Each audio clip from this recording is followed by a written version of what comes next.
Chapter 3. Willful Public Humiliation. I spent the next few hours watching dozens of these videos, including my mom's, in order to figure out what I could say that would be productive. I wanted to make my first video count. This was my new job, after all. And despite absolutely loathing anyone who necessitated oxygen in order to sustain life, I had to at least make rent. Aside from the $100 Dr. Howard gave me, I had $10 left, and part of that had gone to Taco Bell. Luckily, I could stretch that $10 to next week if all I did was eat cheesy bean and rice burritos. I'd also lose weight. Follow me for more unhealthy weight loss tips. I turned my webcam on and looked at myself like a mirror. It was a mirror that flipped the image so that words were legible. I had never recorded myself before, but I definitely knew how. I never fell into the Gen Z trend of selfies, TikToks, and Snapchats. Z probably stands for zombie. I pulled my hair behind my ears and thought my ears looked bigger that way. Stop trying to put on a false first impression, I reminded myself. What are you seriously trying to impress? You farted in a doctor's office and choked out 3 people today. I heard hysterical laughing from the next room after the sentence and blushed in embarrassment. Hang on. Mom's birthday is today and she uploaded a video. Let's see what she did. I loaded up her newest vlog on the laptop and sat back with my arms crossed. Mom had a tripod that her phone had been mounted on, and it was exceptionally cheerful as she entered her kitchen. Good afternoon, everyone. It's me, and welcome to Bacon with Maven. I'm nauseous already, I groaned. Today is my birthday, so I decided I would make myself a little cake. Here I have all of the ingredients for your typical 1-layer cake in a round pan. I paused the video and went down to the comments. There were 39 of them. They ranged from nice ones like, "That looks good. I hope you have the best birthday ever," to "looks pretty empty for a birthday." Was I ready for this level of shade from random strangers? I already had a low tolerance for rudeness as it were. What if somebody called me ugly or talked about my cat in a negative light? How would I handle that? I decided my video would just be my opinion for 3 full minutes and nothing more. Be yourself, I told myself as I turned the webcam on. I went and washed out my Japanese teacup and filled it with more coffee before sitting down again. After clearing my throat, I hit record. I stared blankly at the image of myself staring into the screen for a few seconds and then jolted to reality. I looked up at the webcam. Hello there in Action Land. I'm Ren-chan, and this is my first video. I paused and found myself nervously tapping my nails against my mug. I raised it up. I got coffee here. The cup was bought at a store in town that was Japanese-themed by my homeroom teacher, Miss Nakamura, when I was a senior in high school. The characters on it spell tea. We both know better than to drink that stuff, am I right? It's mint coffee with pumpkin spice creamer because I deserve to spoil myself even if I can't afford to all the time. I took a sip and set the mug aside. This was embarrassing. How could anybody willfully put themselves through embarrassment like this? Just goes to show you not everyone is cut out for the camera. And that goes double for Ren Bowman.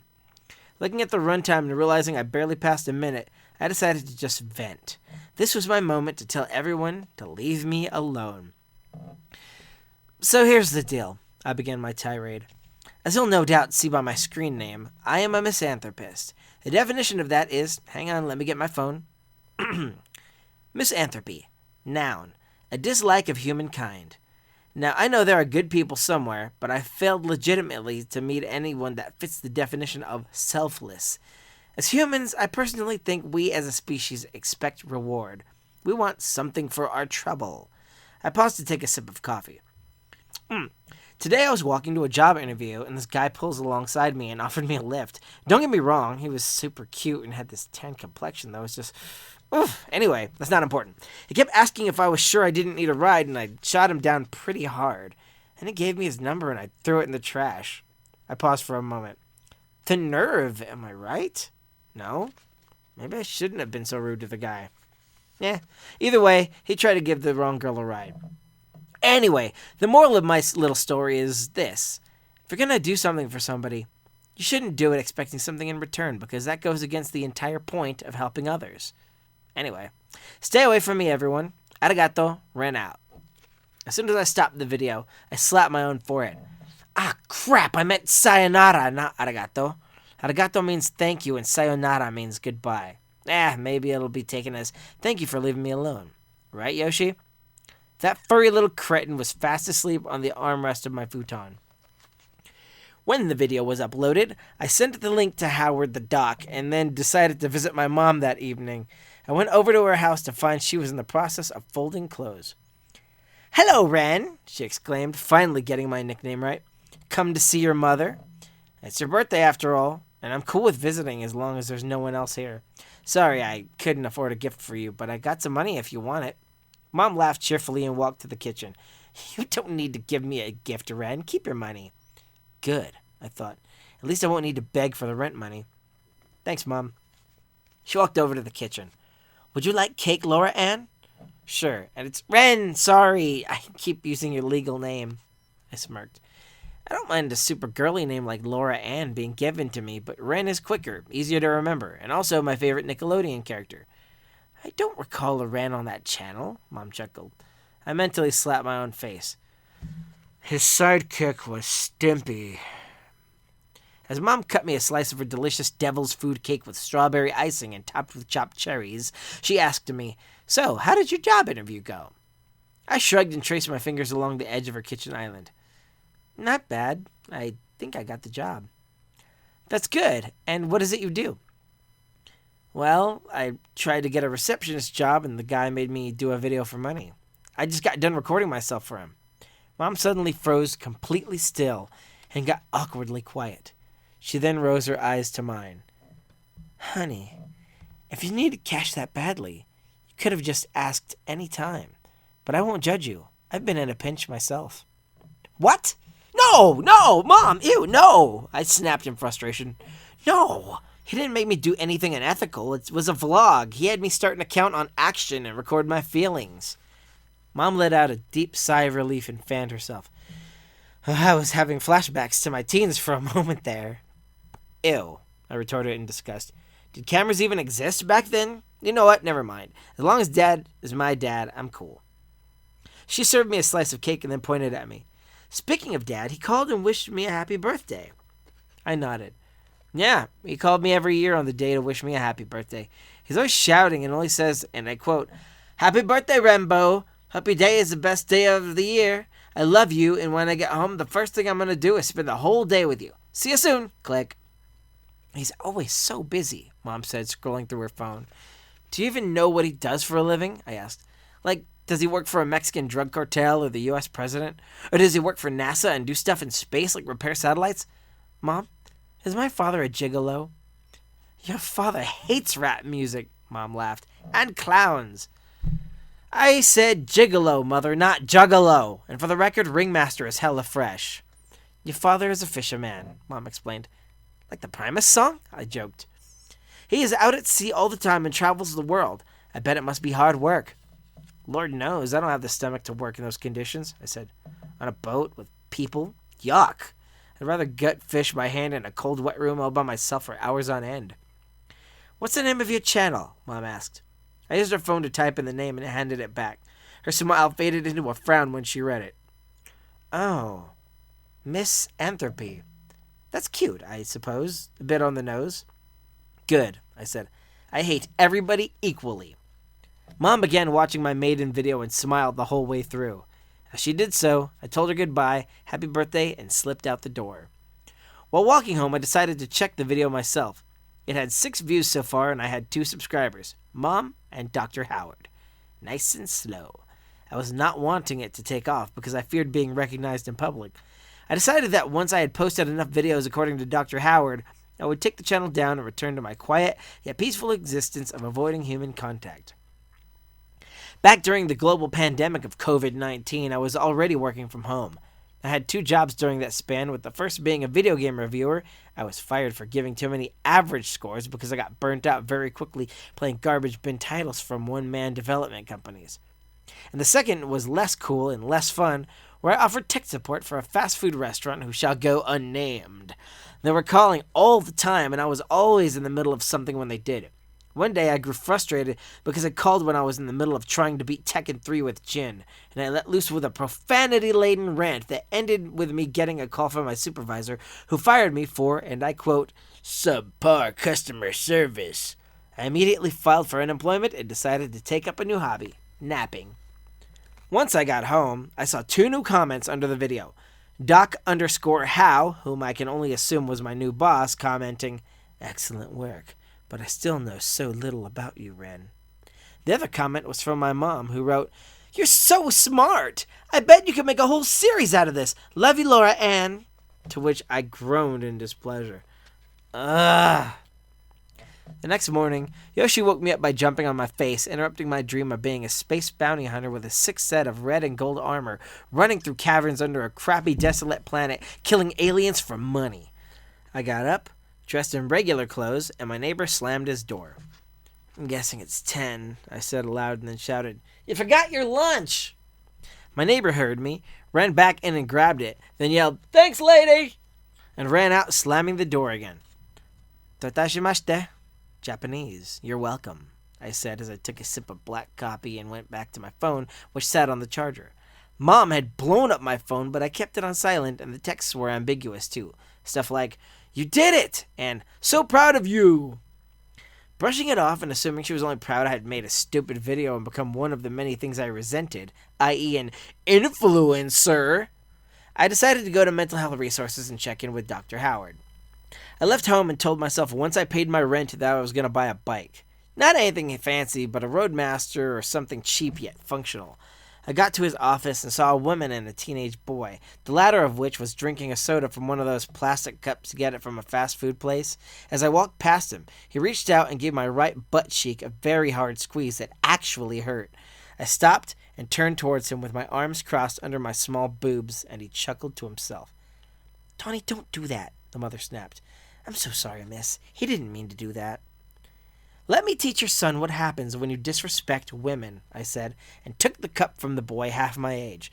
I threw it in his face and squeezed it as I did this so the lid would pop off and soak him. I then waited by the door until Doc Howard was done with his latest patient, a man sweating profusely.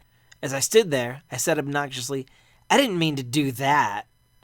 Howard came out, saw the kid covered in Pepsi, then over to the doting mother sitting slack-jawed in bewilderment before his gaze rested on me. "He started it," I said defensively. A proud smirk crept under the doc's porn stash, and he nodded in acknowledgement, as though he didn't know whether to laugh at my deed or be ashamed for me. "I'll constitute it as self-defense," he said and stood aside, allowing me in the room. I popped back out briefly and stuck my tongue out at the kid and his powerless mother. Meh.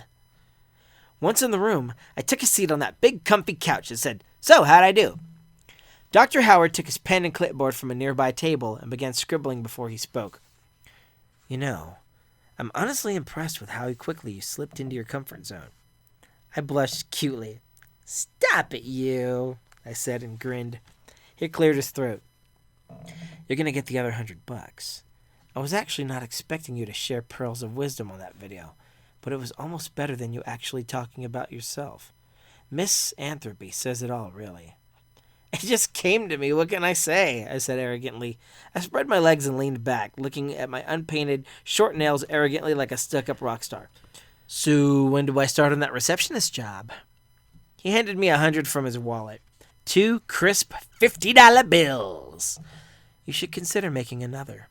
I'll consider paying you a receptionist's wage and fill that slot myself so you can stay home." I thought this over. "I do like being home, and I do hate oxygen hogs," I said. "But do I have another video in me? I mean, I really don't want to become one of those internet dorks who pushes out a video every day with nothing to say." He laughed. "Just do what you did in the other one. Tell people what they should do and what's expected of mankind. The first lesson was acts of kindness should be selfless. A wonderful insight. I just think that's the mindset people should adopt in order to be quote-unquote generous. I mean, to be honest, I've met more loving, respectful atheists than I have anyone who talks to a higher being." I sat forward. "Not saying religion is bad or anything, but if you're going to sit there and tell people to be selfless and kind, you should really follow that advice yourself." "There you go again, Ren," he exclaimed. "Where do you get this stuff?" "From my noggin," I said, pointing to my head and clicking my tongue like internet true crime legend Bailey Sarian. I watched a lot of her stuff too because I'm a fan of hearing about mankind's dark side, even though it makes me sick knowing we are so barbaric no matter how civil we act. "Here, let me throw out some numbers. So the take-home pay for the receptionist position is around $600 every 2 weeks. I scoffed. $600 bi-weekly in the year of our Lord 2022. He continued talking. Now imagine you crank out an average of 1 video per day and I pay you $50 per video. In 2 weeks, that's $700. Is that before or after taxes? Do I get health insurance or benefits? We can sign paperwork officially hiring you, or it can be under the table. Let's do paperwork, because honestly, Doc, I don't see myself desperate enough for cash to do anything under a table. Ren, under the table means you'll be paid directly without paying taxes, which is not exactly legal, and you could get in trouble if the IRS came around wondering how you made your rent without a job. I threw my hands up. Then why would you even bring it up if it involves tax evasion? Because knowing you're as smart as you are, you could probably get away with it. I'd rather get hired officially and have dental insurance and a W-2. He smiled and went to get an application. As he handed it to me, he winked. Welcome aboard, Ren Bowman. After filling out the application to make everything look official, he laid out some simple rules. I could work from home as long as I scheduled all of the appointments and called him or emailed him with them and arranged everything. Walk-ins were not welcome. Furthermore, I was allowed to create videos at my own pace rather than daily to allow myself time to come up with new ideas. He gave me an advance on my rent, and I was able to pay it just in time. Our landlord, Daryl Buchanan, was an intimidating wall of muscle with a bald head and a long beard who really did resemble Dwayne "The Rock" Johnson. If he wasn't working as a landlord, I could swear he was a professional wrestler in another phase of his life. He once flipped over a tenant's car when they tried to bail on the rent, and they had to flee on foot. Suffice to say, they didn't make it very far by the time he had tackled them with the gusto and brute force of a football star. Wait, did he play football professionally? And was he secretly Dwayne "The Rock" Johnson? If this gets made into a movie, I want him to be Mr. Buchanan. And I want to be played by Aquafina. Anyway, no matter. I went home and decided I would kick up my feet and do a Rambo marathon for the hell of it. No shame in a girl getting her Stallone fix for 7 hours straight. But before that, I decided to make another video. I set up the cam and got my cup washed, filled it with my usual flavor of coffee, and took a seat in front of the laptop. Hello there, it's Miss Anthropy, but clearly you guys remember me because how could you forget a cutie like me? Anyway, today I got a job. That means once again, I'm contributing member to this empty shell we call society. Cheers! I took a sip. Hopefully I can fill that shell with the knowledge I've accrued these past 24 hours. But the selfish part is my biggest gripe with people. Yesterday was my mom's birthday, and I was told she received a call from Dad wishing her one as usual. I haven't talked about myself a lot, but that's a sore subject. Me. Dad was never home, but popped in at random times and gifted us stuff before he vanished again. Mom tells me he worked out at sea, and it's a very demanding job, but I don't know. I guess I wish I could just get to know him. On top of that, he calls me on all of my birthdays and does all the talking where he promises when he finally gets to see me, we'll spend the entire day together with no interruptions. I hope this is true, but I'm not the type to take mortals at their word. Yoshi then jumped straight up from the floor to the desk in a single bound. Oh, I almost forgot.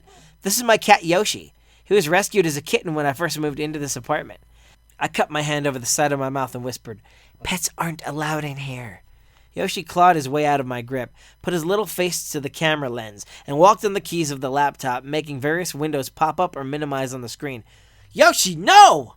The laptop screen was tilted back, and when I grabbed him, I knocked my coffee over. The laptop screen was now aimed at the ceiling while I chased this furry brat around the apartment. I finally returned to the desk and fixed the screen. Coffee was everywhere, and I lifted the laptop while I sopped it up with a white towel from the kitchen cabinet.